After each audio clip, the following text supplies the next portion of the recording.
ఉన్న బంగారాన్ని విడిపించి ఆ రోజు ఆన్లైన్ రేటుకే మేము కొంటాం. Sharma gold company.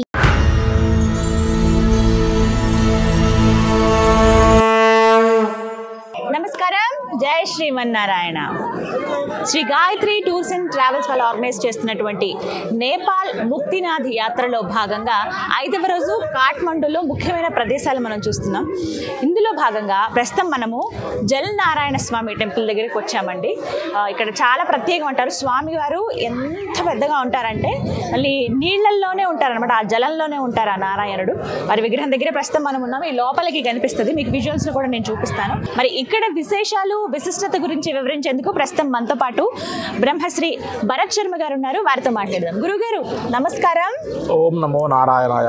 నమో నారాయణాయ. అబ్బా, స్వామిని చూస్తే అంటే నిజంగా 2 కళ్ళు సరిపోవట్లేదండి, అంత పెద్దగా భలే ఉన్నారు పడుకుని శేష తల్పం పైన ఆయన. ఇక్కడ విశిష్టత ఏంటంటే ఎందుకు స్వామివారు అలా నీళ్లల్లోనే ఉండడానికి కారణం? అమ్మ, ఇక్కడ మనము చాలా వరకు అందరూ జల్ నారాయణ అని పిలుస్తారు మా వైపు, కానీ ఇక్కడ బుధ నీలకంఠ అంటే అర్థమవుతుంది.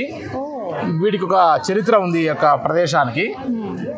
ముందుగా ఈ యొక్క విగ్రహం ఏదైతే ఉందో ద్వాపర యుగంలో శ్రీకృష్ణుని వారి యొక్క అవతారంలో దొరికినటువంటి యొక్క స్వయంభూ విగ్రహము అని చెప్తారు. నీల్ అనేటువంటి ఒక వ్యక్తి, ఇదంతా ఒక పొలం, ఆయన పొలాన్ని కాస్త దున్నుతూ ఉంటే ఆయనకి చిన్నగా ఏదో ఒక రాయి కనపడితే ఆ రాతిని ఆయన కాస్త ఏదో శోధిద్దామని చెప్పి దాన్ని కాస్త తవ్వడం మొదలుపెట్టి ఏదో పెద్ద రాయి కనపడేసరికి ఊరిలో గ్రామంలో అందరినీ పిలిస్తే అందరి సహకారంతో సుమారుగా కొన్ని నెలల పాటు ఆయన రాజుని శోధించడం మొదలుపెట్టాడట. చివరికి కొన్ని సంవత్సరాల తర్వాత ఆ యొక్క స్వామివారి యొక్క విగ్రహం పడుకున్నట్టుగా శ్రీ మహావిష్ణువులో కనపడిందట. అక్కడ నుండి నీళ్ళన్నీ కూడా బయటికి పొంగడం మొదలుపెట్టాయట, పాతాళం నుంచి నీళ్ళు రావడం. సో స్వయంభూనాథ్ అని అంటారు. మనం ఈ యొక్క రాతిని కంట్ అంటారంటమ్మా, కంట్ అంటారట. సో నీళ్ళకి దొరికినటువంటి కంట్ కాబట్టి అతను నీలకంఠుడు అయ్యారు. అందుతప్ప శివుడు అని మనం నీలకంఠ అంటే శివ అనుకుంటాము, ఇక్కడ విష్ణుమూర్తి కదా అనుకుంటారు. నీల్ అంటే రైతు పేరు, కంట్ అంటే రాయి. మరి బుధ అంటే ఏంటి అంటే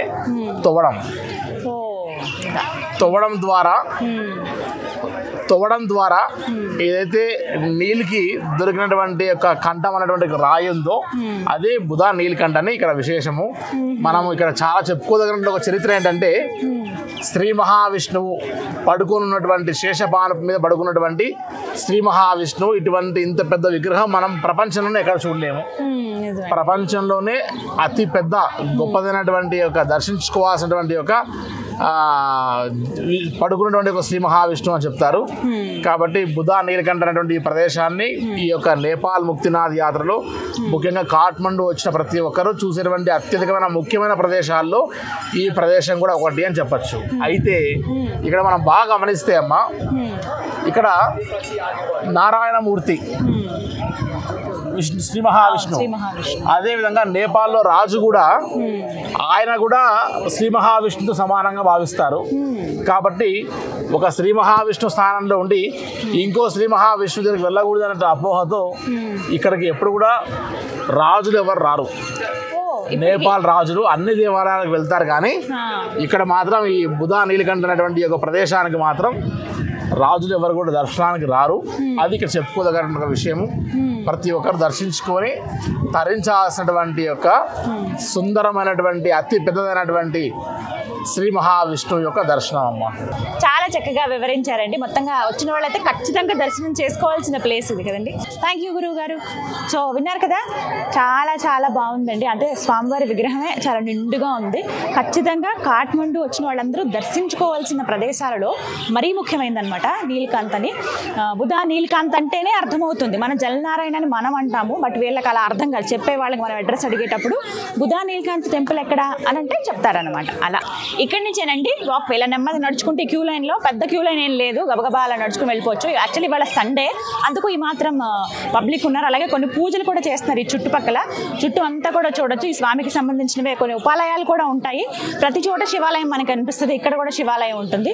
సో గబగబా దర్శనం చేసుకుని వెళ్ళిపోవచ్చు. ఎక్కువ టైం ఏం పట్టదు. వచ్చిన వాళ్ళు అన్ని టెంపుల్స్తో పాటు జలనారాయణ టెంపుల్ కూడా వీక్షించి వెళ్ళండి.